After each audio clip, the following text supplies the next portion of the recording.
Hello, everyone, and welcome to another Think Onward webinar series. I am Clark Dever, your host, introducing our guest today. Jason is the principal of carbon management at Spruce, a leading global energy advisory firm with over 20 years of industry experience. He specializes in decarbonization, carbon capture and storage, hydrogen, geothermal energy, and lithium brine mining.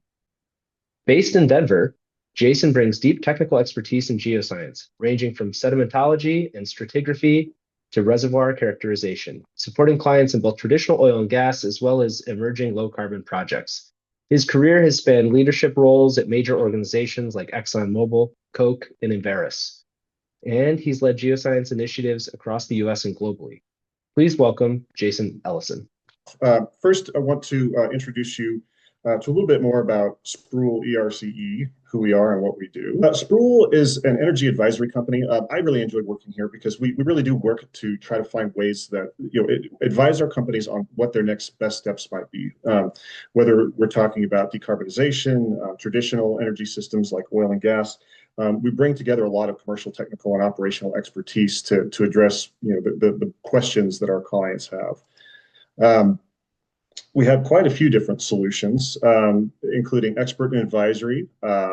So for subject matter experts on any particular topic, or if you need an expert witness, we offer those solutions. We also, particularly over the last 5 and 10 years, have been boosting our offerings in low carbon solution, whether that's CCS, CCUS, things we'll talk about today, carbon pricing, emissions verification. Our bread and butter is reserves and resources.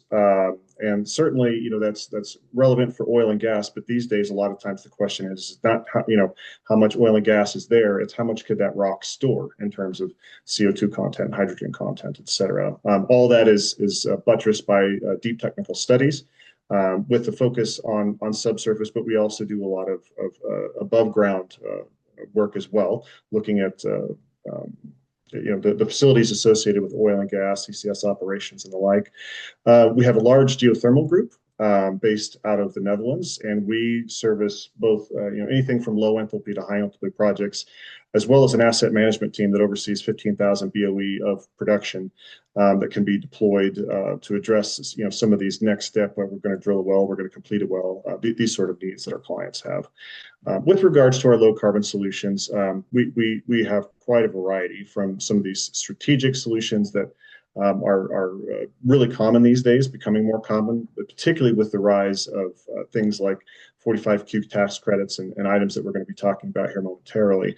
And again, that is underpinned by technical studies, but importantly, that's melded with the economic evaluations of not just, okay, here's what the rock layers are doing in the subsurface, but what chance do we stand to make any money off of this, and how do we go about that?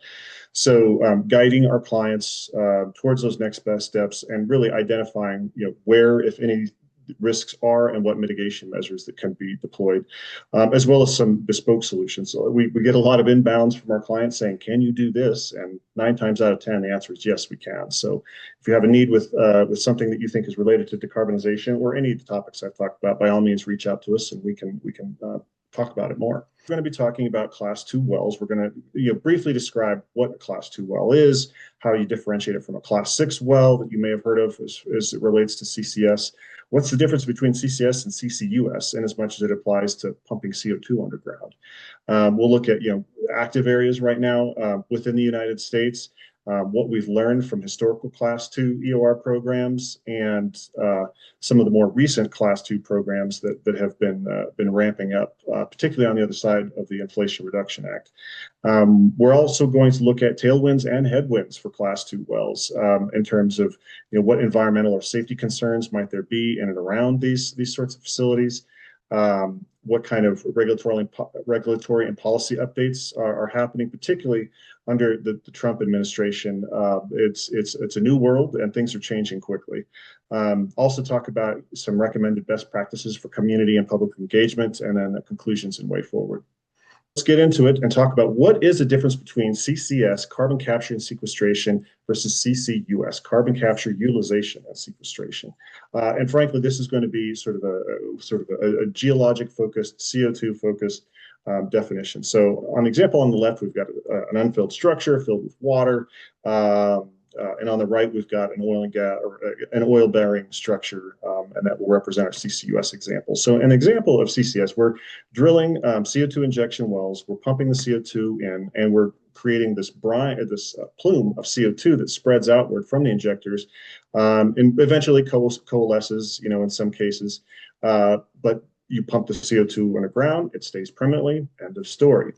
With regards to CCUS, these typically begin as oil fields that are on primary production, sometimes secondary injection with a water flood, as the case may be. But after a while, you will have production start to decline. And so what you can do is drill CO2 injectors in between those, and create an enhanced oil recovery or EOR program, where now you begin to create new CO2 plumes that are spread out. The CO2 will mix with the oil and decrease the viscosity, and help to produce more oil. And so at the end of the day, there are upsides and downsides, as it were, to either one of these.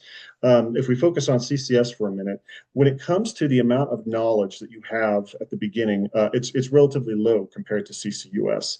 Oftentimes, it's a saline aquifer that perhaps hasn't been penetrated that many times. It's in a deeper location. It's not right in the middle of an oil field where there's wells and seismic data and things of that nature. So there's more uncertainties there, and risk characterization can become a bit of a challenge because of the low data content that you'll have there, at least in the beginning, before some of these companies set out to begin their CCS evaluations. The upsides of CCS is that you haven't monkeyed with reservoir fluid properties. You haven't made a lot of penetrations into the top seal with oil and gas wells, and so that's good from a risk perspective in terms of leakage risk and or not altering reservoir states to non-ideal conditions. Oftentimes, or sometimes, in some of these particularly newer Class 6 wells, these are not in oil and gas prone basins. So in those cases, there's not as much infrastructure availability.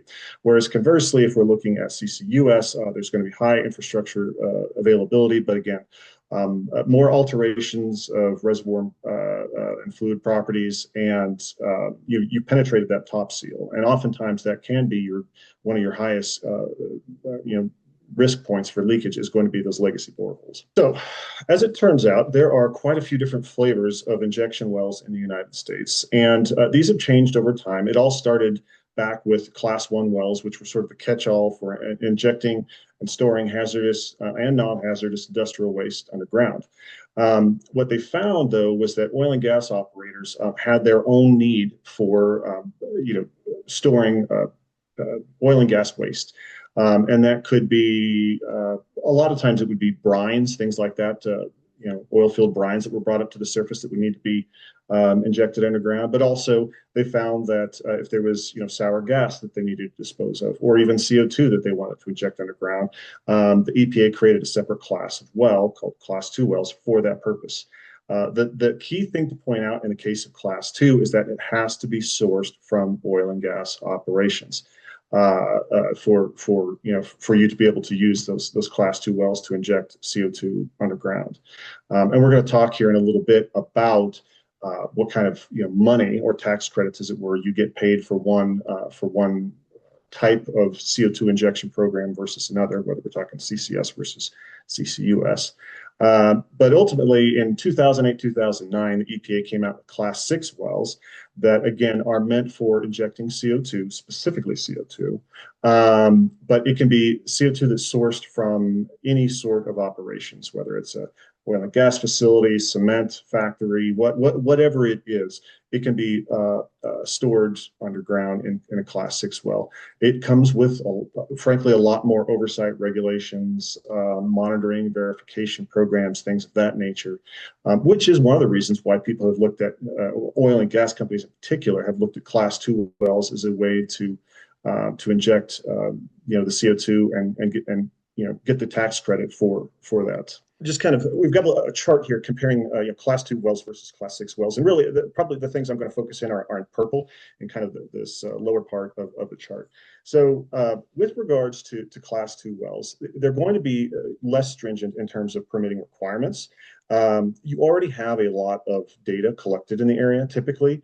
And so you already have a good feeling for, well, is this rock capable of holding back a buoyant fluid, as far as the top seal, and capable of producing or injecting at commercial rates. A lot of times that's already been addressed.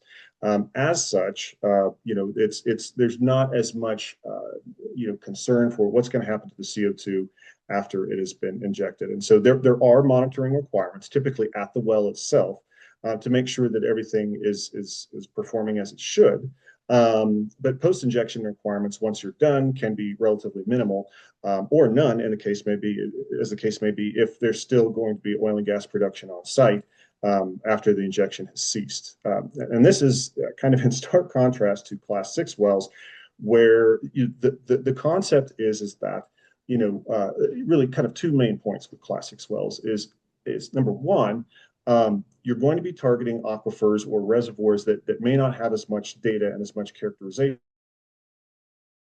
so there's more unknowns. Because of that, more is going to be required in terms of site characterization, your monitoring plan, et cetera. And I would argue that the kind of two is that not all CCS operators targeting class 6 wells have historic backgrounds, subsurface backgrounds.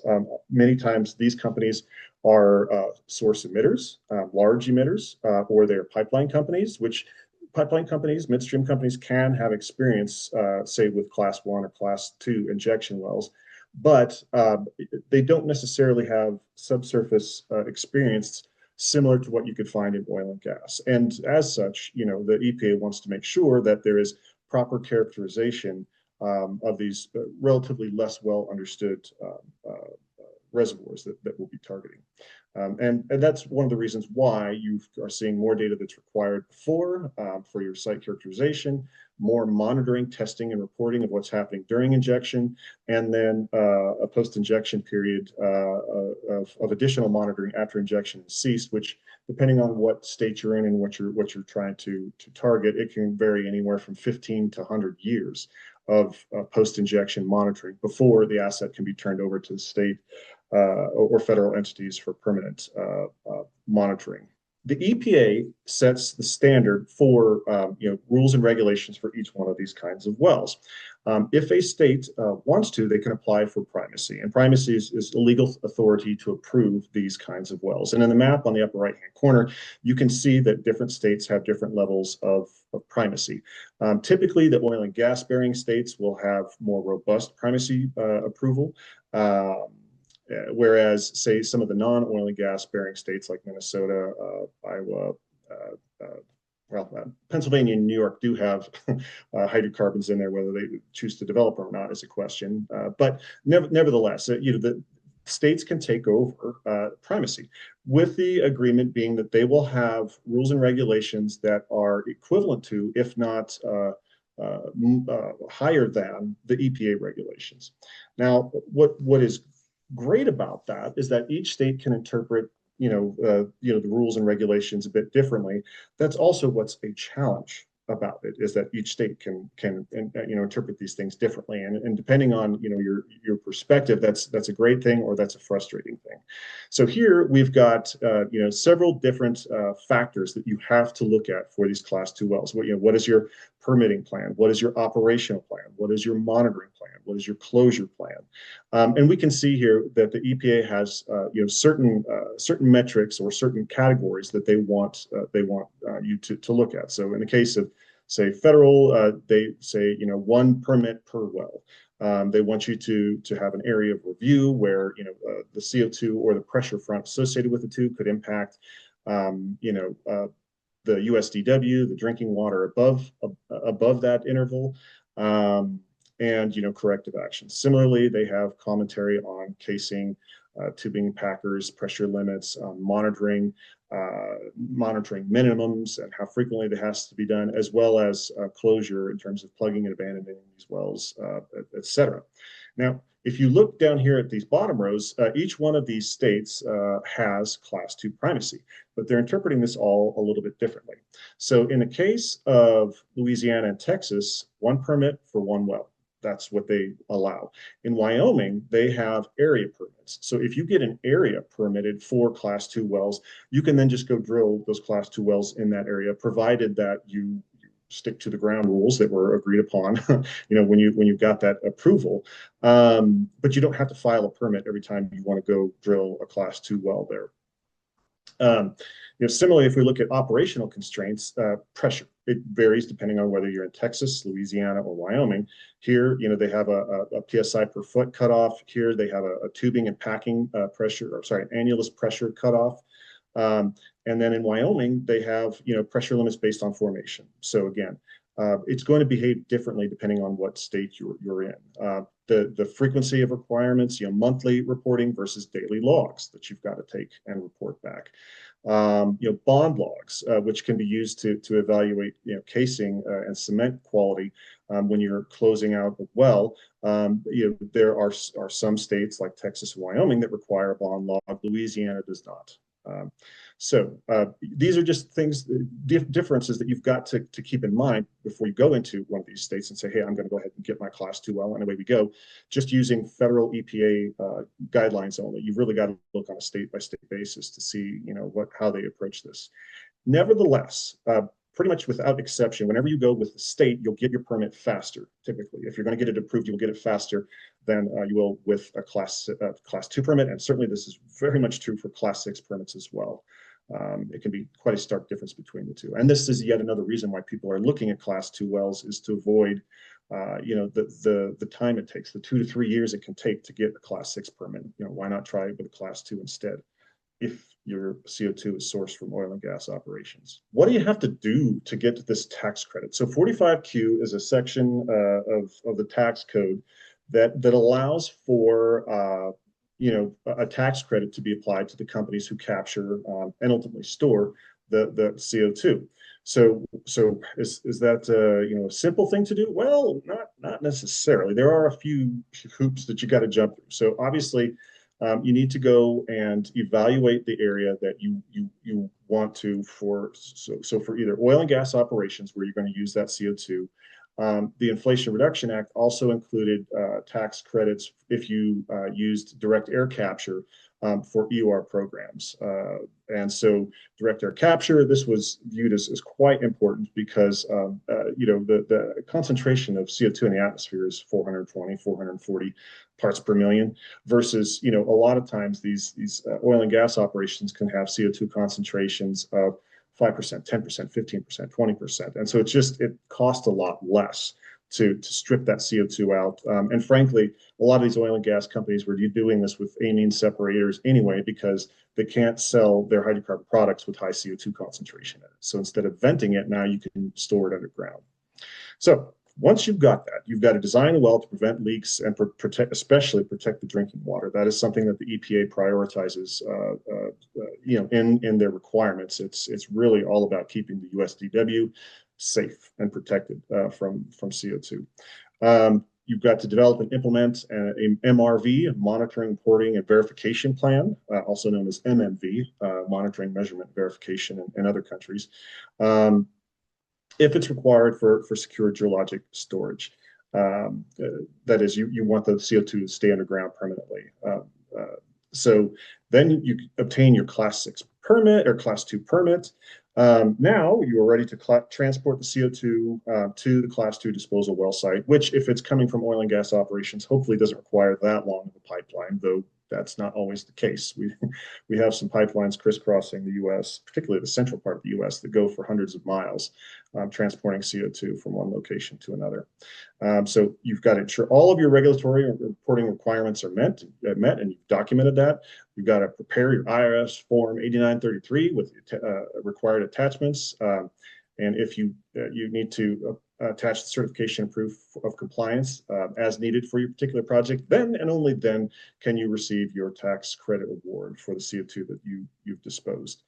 And I've had a lot of people ask the question, well, okay, you're pumping under CO2 underground, Jason, and yes, some of it will stay behind, but a lot of it's getting produced back with the oil.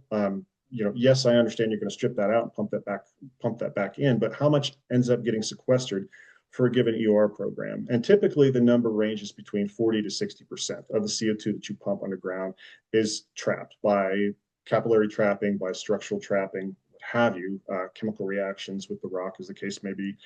That's usually the volume that you'll get.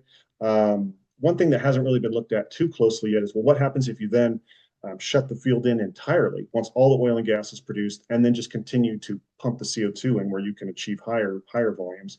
There's not a lot of data on that yet, frankly, because a lot of the EOR programs out there are still operating. But there are places where they're looking at old blown down oil and gas fields as primary targets for CO2 storage. So what do you get for these different sorts of things? Well, as it stands right now, the tax credit for EOR is $60 a ton. So for every metric ton of CO2 you store underground, you get $60. And there's some examples there from Exxon and Denbury, Core Energy, some of which we're going to look at here later with some of the examples. So if you're using that for EOR, so the idea is that we don't want more oil and gas liberated as part of this. So we want to provide better incentives for the other forms of CCS. So in the case of CCS where you're targeting saline aquifers and there will be no oil and gas produced, that's $85 a ton. And that frankly has been more active as far as class 6 wells are concerned. As far as using class 2 wells, that's been less common, but it is being done. And we'll look at some examples of that as well. Lastly, if you use DAC CO2 in EOR, you can currently get $130 a ton. And we're going to talk about some changes that may be underway for that particular credit. Depending on the source that I read, Oxy either is or is not going to do this. So yes, they have DAC. Yes, they have EOR. Yes, they have class 2 wells. I couldn't find the documentation to say all of the above are packaged into one set of operations. So, but given some of the changes underway that may be underway with the one big beautiful act, big beautiful bill act, we may see more interest in this DAC for CO2 programs. Question from Sean. He says, if Louisiana doesn't require a bond log for permitting, how can you verify casing leaks to protect groundwater? Which is step 2 on the slide. Can you still classify for a 45Q? With regards to how can you know for sure if you've got leakage or not? More often than not, a bond log is one of several different tools that you can run to verify that casing integrity remains. There are other indirect measures that people can use, whether that's oftentimes you'll have offset monitoring wells that may or may not penetrate that interval, but oftentimes it'll be in the above zone intervals where you're checking specifically for leakage into those overlying aquifers. Those can be valuable ways to detect that. Admittedly, I was a little surprised when I saw that you didn't necessarily a bond log for this sort of thing before you plugged in abandoned wells. If it were me, I would humbly submit that not only do you maybe want a bond log, but a USIT log, one of these ultrasonic technology logs, especially down across the injection intervals. So I would need to actually go back and look to see what other things that Louisiana put in place for that.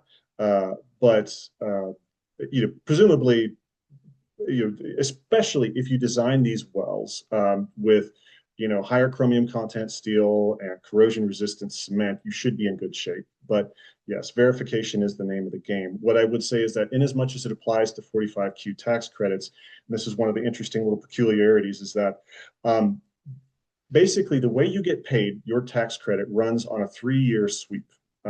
So if your CO2 stays underground for a minimum of 3 years, you can claim the tax credit for it. If it leaks at that point, especially to the atmosphere, now, well, Uncle Sam is coming after you. You're going to have to pay, fines, penalties, and pay them back for the tax credits you got. And so, we assist insurance companies who underwrite these programs, who really have this 3-year timing in mind of injection versus credit received. So, logistically, you want it staying in there for forever. So arguing that, well, it came out after year 5, that doesn't necessarily represent a victory for the industry. But as far as the tax credit itself is concerned, yeah, you've got a 3-year clock that starts once you begin injection. Go ahead and move forward and talk about some of the hotspots right now that we've got. And frankly, before I started this study, my impression was that there really actually wasn't that many new kind of class 2 wells, but I was wrong. Historically, we've got these locations in red that show where historical CCUS projects, specifically EOR programs, are concerned. And there's several hotspots that folks are familiar with. You got the Permian Basin here, pumping into all of these Permian age carbonate platforms and things like that. In West Texas, the Gulf Coast is going to be younger sandstones, EOR programs set up in Cretaceous and younger programs. Mid-continent is going to be sort of a mixed bag of carbonates, clastics, things of that nature, Cretaceous age clastics over here in Wyoming. But as you can see in blue, we're starting to see a little bit more diversity of class 2 programs in terms of location. So now we're starting to get some here, frankly, almost up into Haynesville territory, in and around Dallas. We're starting to see Denbury, in particular, take up more activity here along the Montana North Dakota border.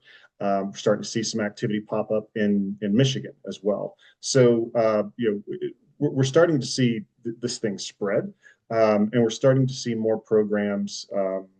Again, maybe not as many as for class 6 wells, but class 2 is heating up for a variety of reasons. The least of which is it's so long as you're taking CO2 and pumping it underground and it's staying there, and you're using the CO2 leverage from oil and gas sources, you do qualify for that tax credit. So let's take a high-level look at some of the insights from legacy class 2 programs. So we've got several different charts here. The first chart is going to be looking at the number of CCS projects per state. And what we can see here is Texas is king. There are, whether it's the Texas Gulf Coast or the Permian Basin, there are a large number of CCUS projects. Mississippi, Wyoming, Oklahoma all have a reasonably high number as well, but Texas is very well suited for EOR programs.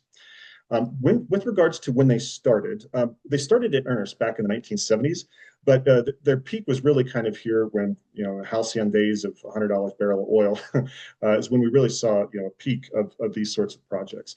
Since the Inflation Reduction Act, we've seen another spike in terms of fields that are being, converted over for CO2 EOR programs. When we look at the top operators, we've got Oxy at top, Denbury, now ExxonMobil, Core Energy and Tabula Rasa. Again, most of those targeting a combination of kind of Mountain West states and Gulf Coast and West Texas areas. In terms of what kind of age of rocks we're dealing with, the Permian is by far the largest, in large part because of the Permian Basin. There are an awful lot of carbonate, shallow water carbonate, oil-prone reservoirs that are really good for EOR programs. When you move into the Mid-Con, you get more Pennsylvanian age rock, Cretaceous. Those are going to be the clastics, a lot of times from Rocky Mountain basins, a couple of them from the Gulf Coast area. Silurian, kind of from Kansas, Silurian and Devonian from kind of Kansas, Oklahoma regions. But yeah, Permian takes the cake just because of the huge volumes of carbonate reservoirs with lots of oil and gas in them. This plot I thought was kind of interesting. It's just looking at the depth of the injection targets by geologic age. And interestingly, the shallowest ones is one of the oldest formations, and that's in the Permian Basin, where that basin hasn't subsided quite as much as, say, the Cretaceous sands that you get in the foreland basins up in the Mountain West. Those are quite a bit deeper, but nevertheless, we're looking at targets anywhere between 5 to 7,500 feet in this area. Next, we will look at some of the different kind of lithologies that are being targeted. And again, sandstone is the most common in terms of an individual lithology. But if you group all the carbonates together, and we've got dolostone, limestone, dolostone, tripolite, which is basically silicious prone carbonate that you see a lot of in West Texas. It's actually more abundant than clastic. So, a roughly evenish split between the two, but with carbonates leading the way. in total, just because I think specifically of West Texas and the Permian Basin. When you look at porosities, we tend to have the averages run a bit higher in clastics, and that's for a couple of reasons. One is that clastics aren't quite as prone to diagenetic alteration as carbonates are. But also, these higher porosities and higher permeabilities are kind of driven by a lot of the very fluffy, very good reservoir quality sandstones that you get from Cretaceous and younger sediments along the Gulf Coast. Conversely, when we look at the carbonates, the porosities aren't as high, nor are the permeabilities. I would say that one thing you have to take account for in carbonate systems are non-matrix permeability systems, whether that's fractures, whether that's karst, things of that nature. Those can be orders of magnitude higher permeability systems than the matrix itself, which is a mixed blessing when it comes to EOR programs. You want to make sure you understand the permeability system well before you start injecting CO2 or water or anything, because you may have developed an inefficient sweep pattern and frankly make no money. So this is crucial for both oil and gas operations or for injecting CO2, be it for EOR or for CCS projects. Okay, let's dig into a couple of recent Class 6 projects that are within, let's say, the last 4 or 5 years or so. Look at some of kind of the where they sit, some of the vital statistics, and what makes them tick. So Targa has their Red Hill acid gas injection program, which this is a map of New Mexico, and you can see it's on the extreme southeastern edge. And what they have here are oil and specifically gas operations here in nearby oil and gas fields that produce an awful lot of acid gas. So 83% CO2 and 17% H2S, which is pretty darn nasty stuff. And so, they've developed a CCS program where they're going to be injecting down dip into deeper strata that are really not connected to these to these producing areas. And so they've got, they understand the Bell Canyon and Cherry Canyon formations relatively well. It's a relatively thick unit. Porosities aren't bad. Permeabilities aren't bad. And one thing to keep in mind about CO2 is you can inject it in a gaseous state.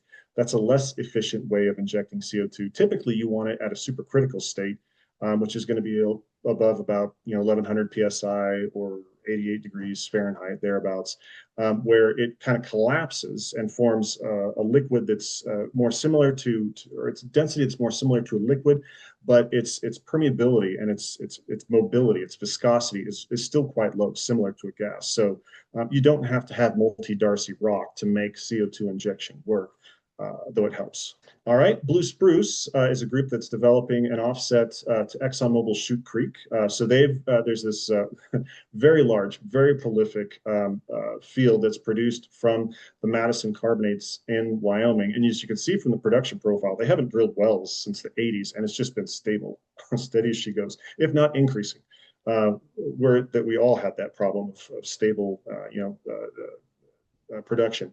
But in this case, Blue Spruce was able to secure the offset acreage on the structure and produce the hydrocarbons, the helium, which is also in here. This is a lot of what Exxon can make their money on in this facility is from the helium, but it also has a lot of CO2. So their plan is to go and drill down dip. And I talked to the co-founder of the program. This came from a slide deck they presented last year, and they've actually shifted this location somewhere up further north. But effectively, they're going to take that CO2 and inject at pretty heavy duty rates, 4.5 million tons a year, distributed between 5 wells. But this is a very thick, almost 1,000-foot thick unit of dolomite, reasonably good permeabilities, and again, just a lot of stacked rock there that you can inject CO2 into. So they are going to be starting that up here in the near future, and again, leveraging Class 2 wells to do it, because this is an oil and gas byproduct, and especially for what they're doing, this isn't for EOR, this is for permanent storage. So they can use that to claim the $85 tax credit under current rules, which is pretty valuable. Core Energy is another group that's been very active, targeting this Silurian Niagaran reef trend. It's a pretty amazing little trend here. All these little pinnacle reefs, thousands of them, that are located here in kind of the northern portion of the main body of Michigan. And what you have are just these pinnacle reefs, a mile, 2 miles across, a couple 100 feet thick, and they've been producing oil and gas from these things for some time.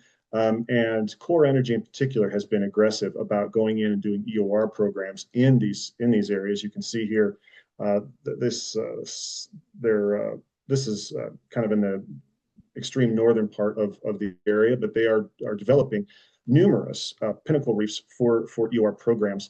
And having fairly good luck with it. They've been at this, I think, since 2008.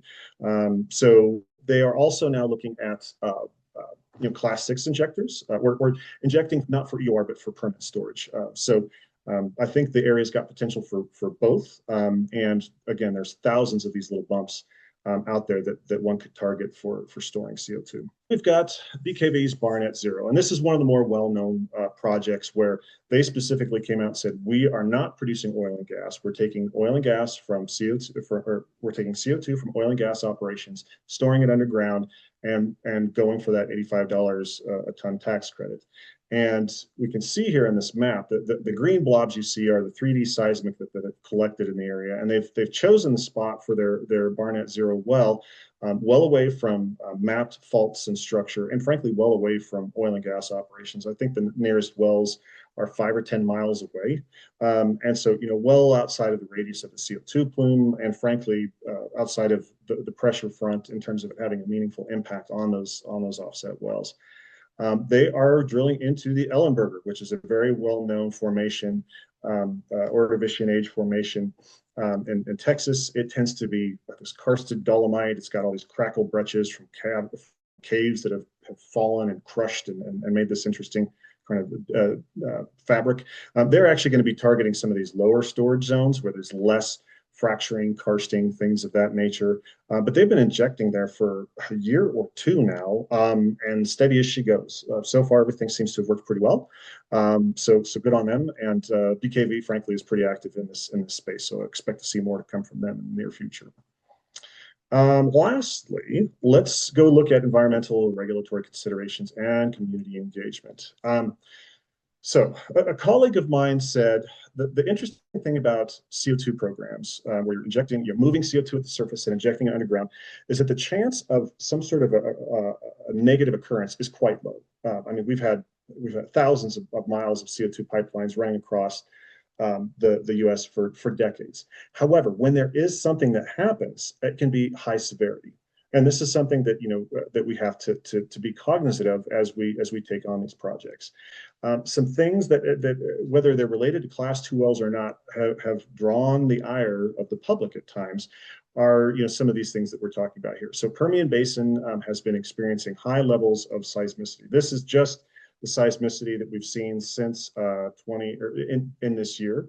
And we can see that there are magnitude 5 earthquakes that are developing in the area. Now, these are because of Class 1 injectors, not typically Class 2 injectors that are causing this, but Joe Q public really doesn't care. They just know that they've got earthquakes and it's because of injection programs. So something that you've got to keep your eye on. And I'm not meaning to pick on Denbury too much. I was just looking for examples where things didn't go quite to plan. And Denbury had a couple of them. There was a well blowout from an EOR program near Yazoo City, Mississippi. And we had all this fluid come up to the surface, and it was addressed, but nevertheless, those things can be that's not good. You do not want that. Probably the most infamous event that occurred with regards to CO2 was not underground in terms of deep wells. It was a buried pipeline near Satarsha, Mississippi. There was really heavy rains that caused this hillside to slump. This pipe separated, and it let a lot of CO2 spill out down the hillside to nearby Satarsha, Mississippi. And nobody died, but there were some health impacts, and it just this was you just can't have these sorts of things happen. And since then, PHMSA has updated CO2 pipeline regulations that should help prevent this from happening. But these are the sorts of concerns that people think about when it comes to these sorts of programs. So with regards to regulatory and policy updates, things they are a-changing. So right now, you may have heard of the One Big Beautiful Bill Act that's being evaluated as we speak. The good news for CCS programs, CCUS programs, is that even though a lot of the other tax credits that came from the Inflation Reduction Act they plan to get rid of those, 45Q tax credits remain. And I will say, it is unfortunate that the Department of Energy, et cetera, has taken a lot of acts to axe programs associated with, CO2 hubs and DAC programs and things of that nature. When you look at the volume of work being done in the U.S., it's by groups chasing 45Q tax credits, not necessarily direct funding. So it's huge that 45Q credits remain. There were some I don't know, additions that hamstring the ability of these companies to operate a bit. First, and probably most importantly, is transferability of tax credits. It's not that you can't, the transferability of credits, which were appended to 45Q tax credits as part of the Inflation Reduction Act, basically makes it same as cash. And so you don't have to go through a tax credit market to monetize the value of those tax credits. And what that will tend to do is rule out smaller operators because it's just an additional expense, and frankly, it slows things down a bit. It's going to be the smaller operators who are most negatively impacted by that. You've also got the foreign entity of concern rules added, specifically targeting China. Mostly, in my opinion, those were targeting wind, solar, and batteries because a lot of the material being brought into the U.S. in support of wind, solar, and batteries were from China. So they profited quite handily from the Inflation Reduction Act, and that they're looking at adding the FEOC rules. So that was in the House version. The Senate version, we've got some pros and cons coming. So they want to create parity between 45Q tax credits for EOR. So EOR would get $85 a ton as well. And they also want to allow for to boost tax credits for DAC CCS up to $180 a ton. And that's huge, especially because there have been DAC programs recently that have been, frankly, commercially failing.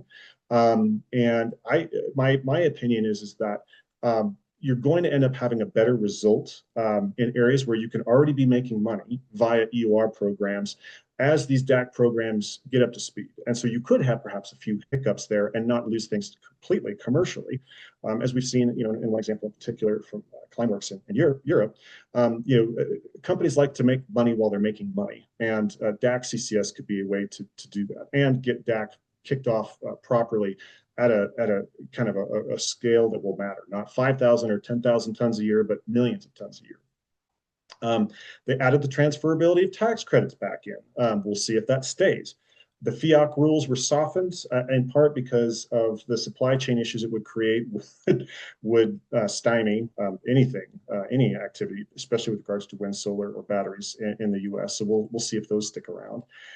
Individual states have started strengthening Class 2 well rules. It is interesting because the EPA is still reviewing Texas's Class 2 program, but they're about to grant Texas Class 6 primacy. So things are underway in different states. They're taking sort of, we'll call it pro CCS and anti-CCS approaches depending on where you are. Really, one of the big things that I think we should expect to see under the current administration is speeding up time to get a permit. And so,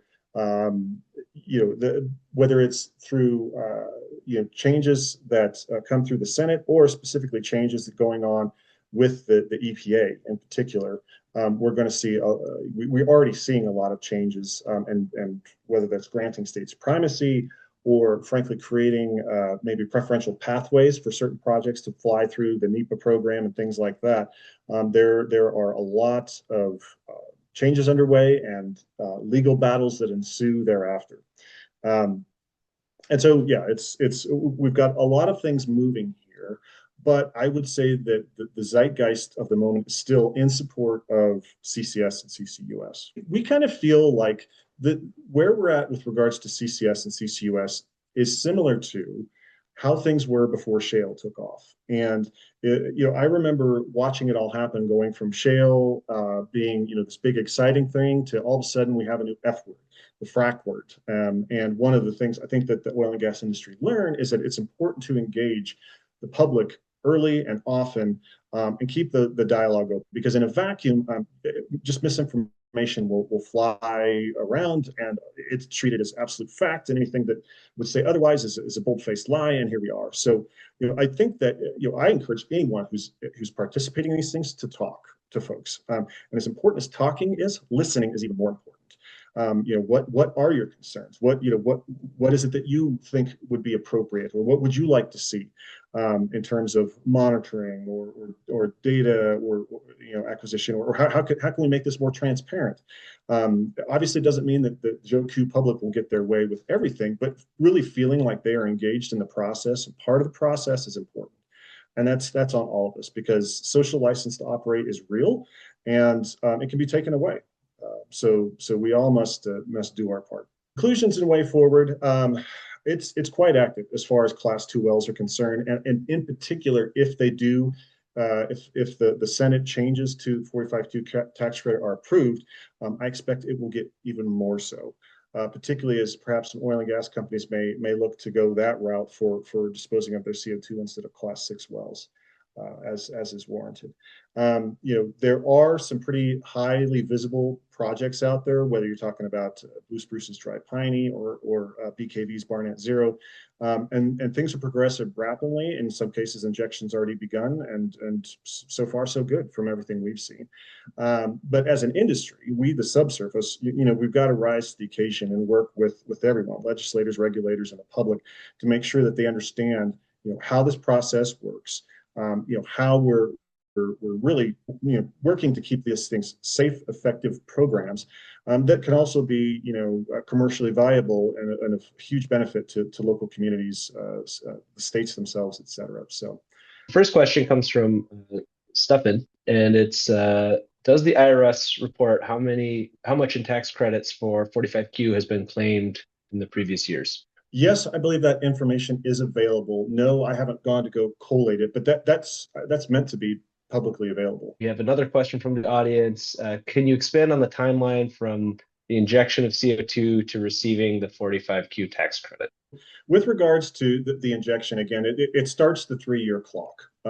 So you can claim the tax credit 3 years after that volume of CO2 injection began. And so during that time, you are obviously still collecting all of the MRV data that you're meant to be collecting, following all the rules and regulations, and collecting that information, as well as proof in particular for, say, Class 6 programs. You're going to have a lot of surface monitoring saying, see, there's been no new CO2 showing up here beyond background ambient values.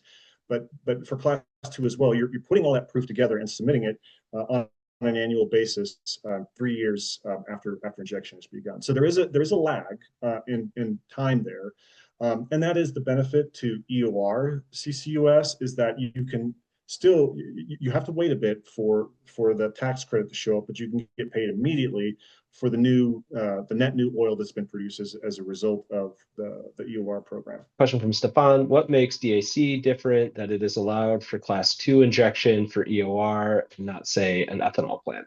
Yeah, it is a bit curious, and I think that what that was, it was really meant to give DAC a boost because DAC needs it. So DAC, because of the very diffuse nature of CO2 in the atmosphere, yes, it can still impact climate patterns, things of that nature, but it still has 420 to 440 parts per million isn't very much. And commercially, they say it will take a minimum between $200 to $600 a ton for break even for DAC.